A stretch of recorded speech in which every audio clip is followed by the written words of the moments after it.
Mahabodhi channel अपने mobile पर देखने के लिए प्ले स्टोर से डाउनलोड करें महाबोधि चैनल। साथियों, जय भीम, नमो बुद्धाय, नमस्कार। महाबोधि चैनल के संचालक आपके लिए लाए हैं डॉक्टर बाबा साहेब आम्बेडकर द्वारा लिखित उनका महान ग्रंथ बुद्ध एंड हिज धम्म अब आपकी सेवा में। हर रोज आप देख सकते हैं, सुन सकते हैं डॉक्टर बाबा साहेब आम्बेडकर द्वारा लिखित बुद्ध एंड हिज धम्म। ऐसा यह ग्रंथ आपकी सेवा में लाए हैं संचालक महाबोधि चैनल सचिन जागेश्वर पाटिल। साथियों, बुद्ध एंड हिज धम्म को हमारे वेबसाइट महाबोधिचैनल.com, फेसबुक पेज, हमारे YouTube Mahabodhi channel, MBC news और भी हमारे सोशल मीडिया प्लेटफॉर्म पर आप देख सकते हैं और लोगों तक इन्हें पहुंचा सकते हैं। जय भीम, नमो बुद्धाय।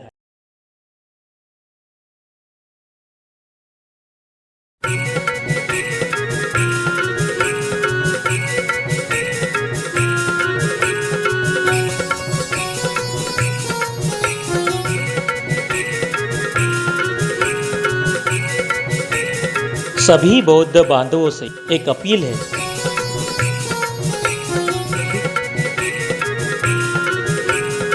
सवेरा होते ही नहा धोकर बुद्ध एंड हिज धम्म इस ग्रंथ का पठन जरूर करें।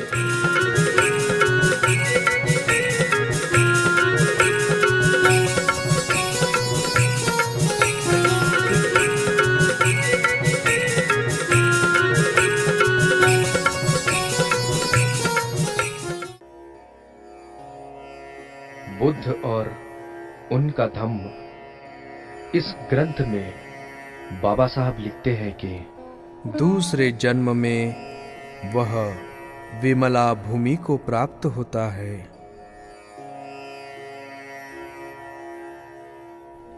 इस समय बोधिसत्व काम चेतना से सर्वथा मुक्त हुआ रहता है। वह कारुणिक होता है, सबके प्रति कारुणिक।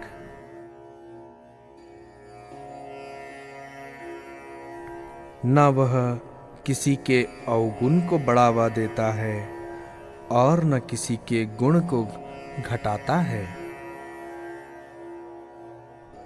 अपने तीसरे जीवन में वह लाभकारी भूमि प्राप्त करता है। इस समय बोधिसत्व की प्रज्ञा दर्पण के समान स्वच्छ हो जाती है।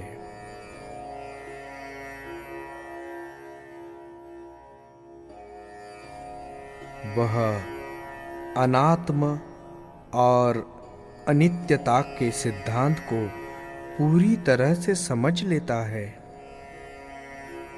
और हृदयगम कर लेता है। उसकी एकमात्र आकांक्षा ऊंची से ऊंची प्रज्ञा प्राप्त करने की होती है।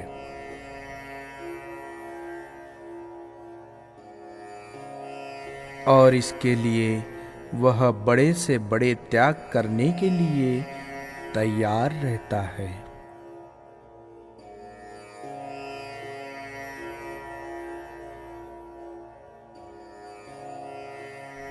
वह अपने चौथे जीवन में अर्चिष्मती भूमि को प्राप्त करता है।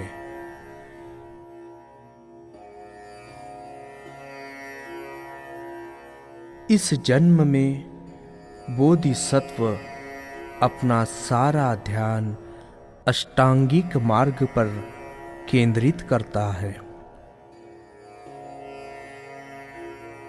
4 सम्यक व्यायामों पर केंद्रित करता है तथा 4 प्रकार के ऋषि बल पर केंद्रित करता है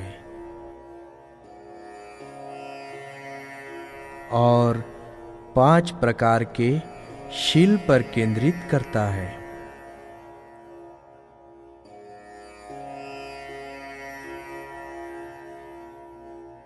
पांचवें जीवन में वह सुदुर्जया भूमि को प्राप्त करता है।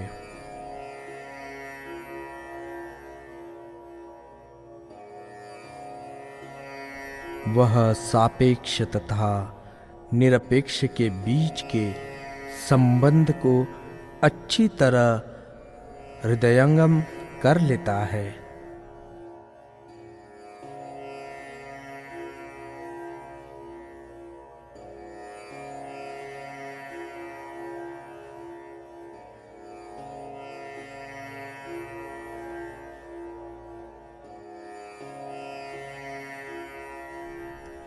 अपने छठे जीवन में वह अभिमुखी भूमि को प्राप्त करता है।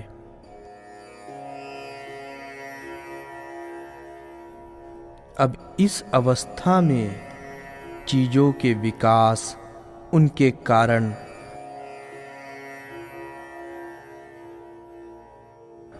बारह निदानों को हृदयंगम करने की बोधिसत्व की पूरी तैयारी हो चुकी है।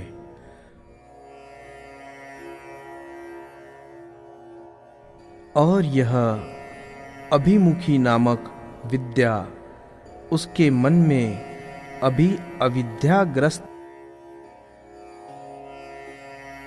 प्राणियों के लिए असीम करुणा का संचार कर देती है।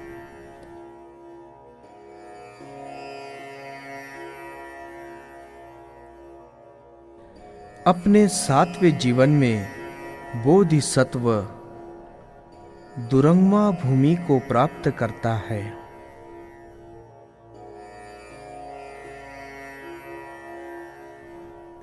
अब बोधिसत्व देश काल के बंधनों से परे है। वह अनंत के साथ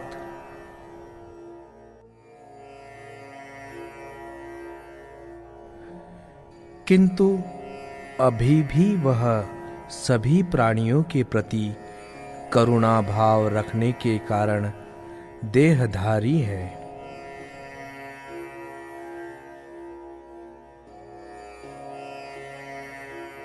वह दूसरों से इसी बात में पृथक है कि अब उसे भव तृष्णा उसी प्रकार स्पर्श नहीं करती जैसे पानी किसी कंवल को।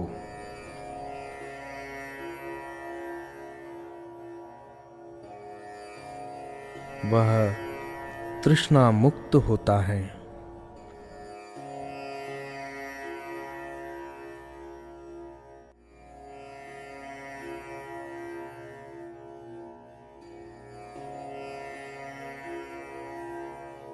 वह शांत होता है।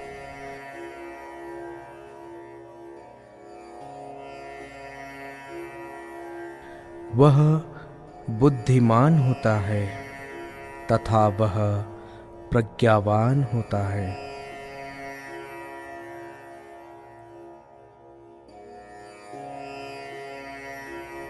अपने सातवें जीवन में वह धर्म का जानकार होता है।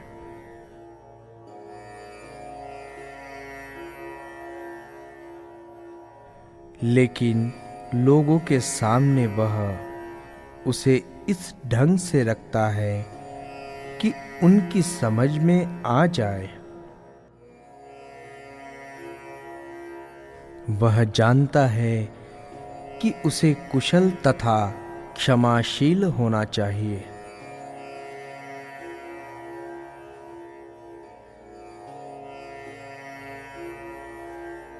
दूसरे आदमी उसके साथ कुछ भी व्यवहार करे, वह उद्विग्नता रहित होकर उसे सह लेता है।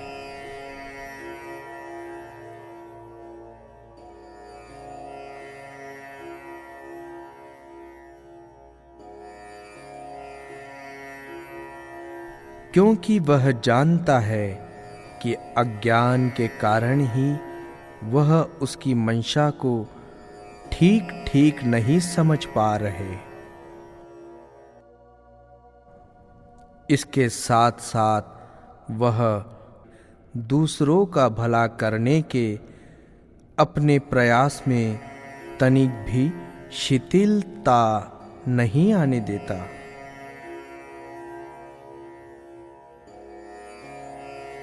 और न वह अपने चित्त को प्रज्ञा से इधर उधर भटकने देता है। इसलिए उस पर कितनी भी विपत्तियां आए, वे उसे सुपथ से कभी नहीं हटा सकती। अपने 8वें जीवन में वह अचल हो जाता है।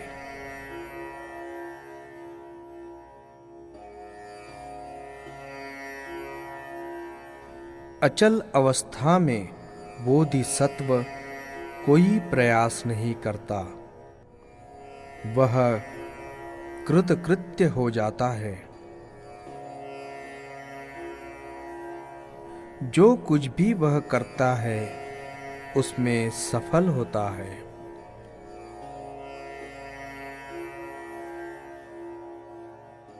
अपने 9वें जीवन में वह साधुमती भूमि प्राप्त हो जाता है।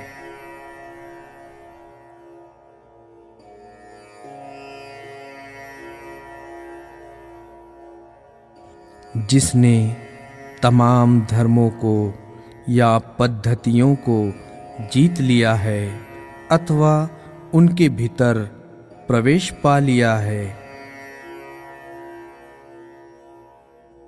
सब दिशाओं को जीत लिया है, समय की सीमाओं को लांघ गया है, वही साधुमती अवस्था प्राप्त कहलाता है।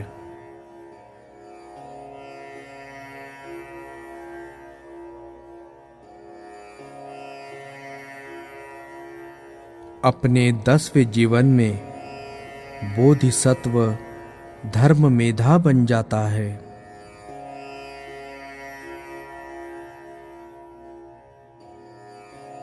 उसे बुद्ध की दिव्य दृष्टि प्राप्त हो जाती है।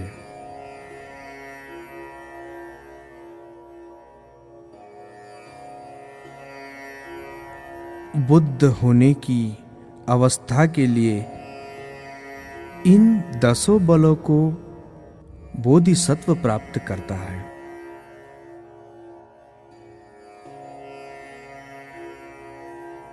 एक अवस्था से दूसरी अवस्था प्राप्त होने पर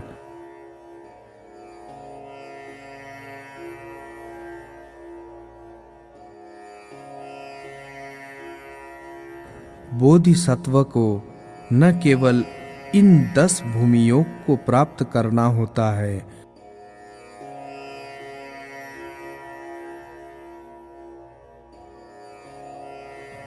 बल्कि उसे 10 पारमिताओं को भी पूर्णता को पहुंचाना होता है।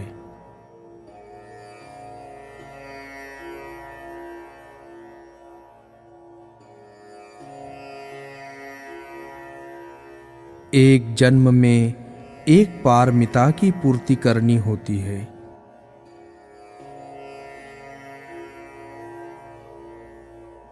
पारमिताओं की पूर्ति क्रमशः करनी होती है।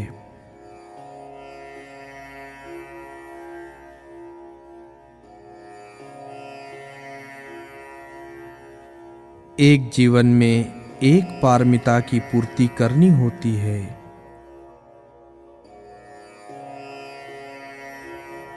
ऐसा नहीं कि थोड़ी एक थोड़ी दूसरी।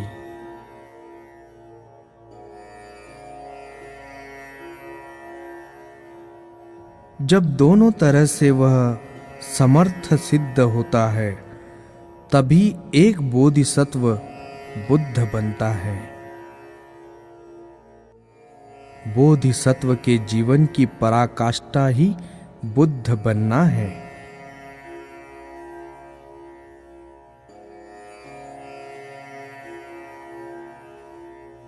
जातकों का सिद्धांत अथवा बोधिसत्व के अनेक जन्मों का सिद्धांत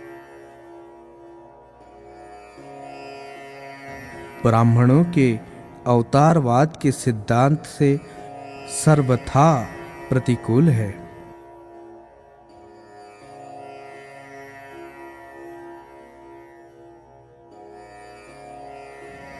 अर्थात ईश्वर के अवतार धारण करने के सिद्धांत से।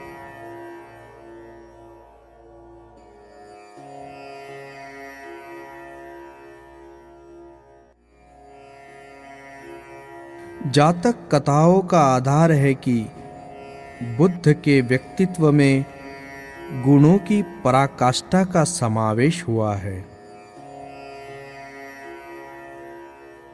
अवतारवाद के अनुसार भगवान को अपने अस्तित्व में निर्मल होने की आवश्यकता नहीं।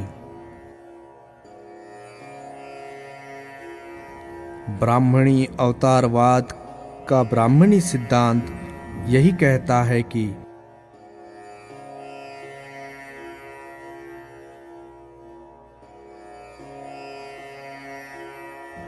ईश्वरावतार चाहे अपने आचरण में अपवित्र और अनैतिक ही क्यों न हो, किंतु वह अपने अनुयायियों की, अपने भक्तों की रक्षा करता है।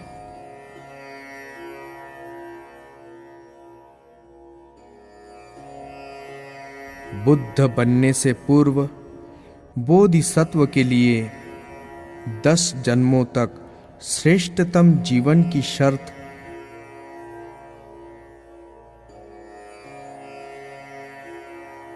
और किसी धर्म में भी नहीं।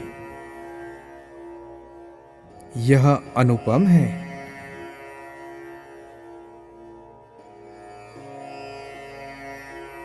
कोई भी दूसरा धर्म अपने संस्थापक के लिए इस प्रकार की परीक्षा में उत्तीर्ण होना आवश्यक नहीं ठहराता।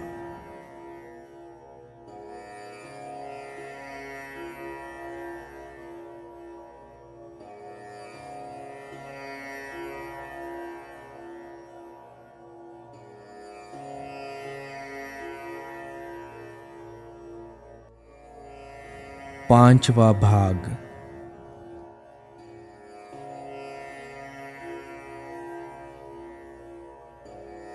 बुद्ध और उनके पूर्वज।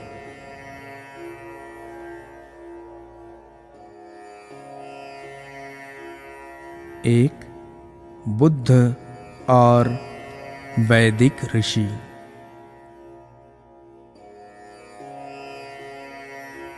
वेद मंत्रों अर्थात ऋचाओं का स्तुतियों का संग्रह है।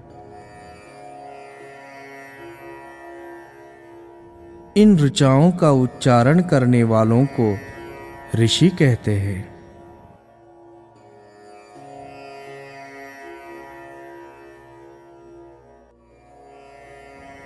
मंत्र देवताओं को संबोधित करके की गई प्रार्थनाओं के अतिरिक्त कुछ नहीं है।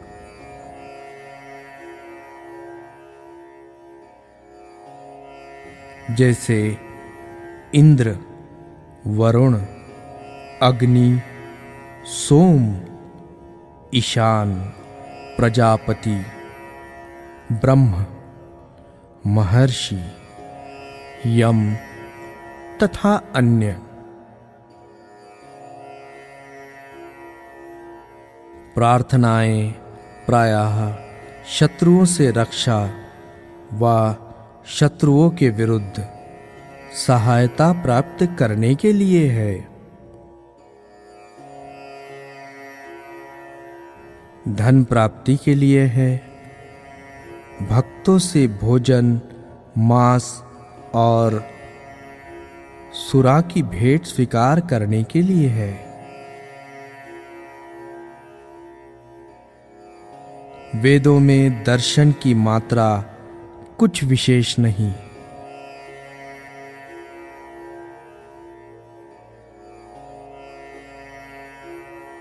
लेकिन कुछ वैदिक ऋषियों के गीत हैं जिनमें दार्शनिक ढंग की काल्पनिक उड़ान दिखाई देती है। इन वैदिक ऋषियों के नाम हैं अघमर्षण, प्रजापति परमेष्टि ब्राह्मणस्पति व बृहस्पति अनिल दीर्घतमा नारायण हिरण्यगर्भ तथा विश्वकर्मा इन वैदिक दार्शनिकों की मुख्य समस्याएं थी। यह संसार कैसे उत्पन्न हुआ, अलग अलग चीजें कैसे उत्पन्न की और किसने व्यवस्था की।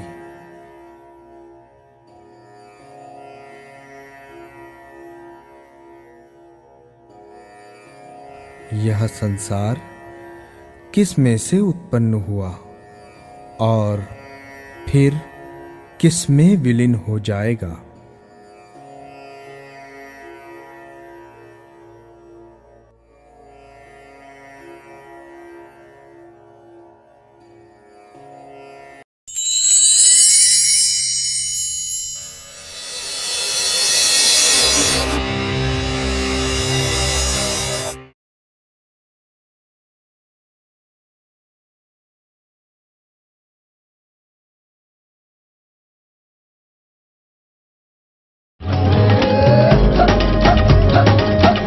जल्द से जल्द महाबोधि परिवार में शामिल होइए और उन्नति की नई राह पर चलिए। अधिक जानकारी के लिए संपर्क करें 8055500012 पर। महाबोधि चैनल अपने मोबाइल पर देखने के लिए प्ले स्टोर से डाउनलोड करें महाबोधि चैनल। महाबोधि चैनल देखने के लिए अपने केबल ऑपरेटर से अनुरोध करें। जय भीम, नमो बुद्धाय।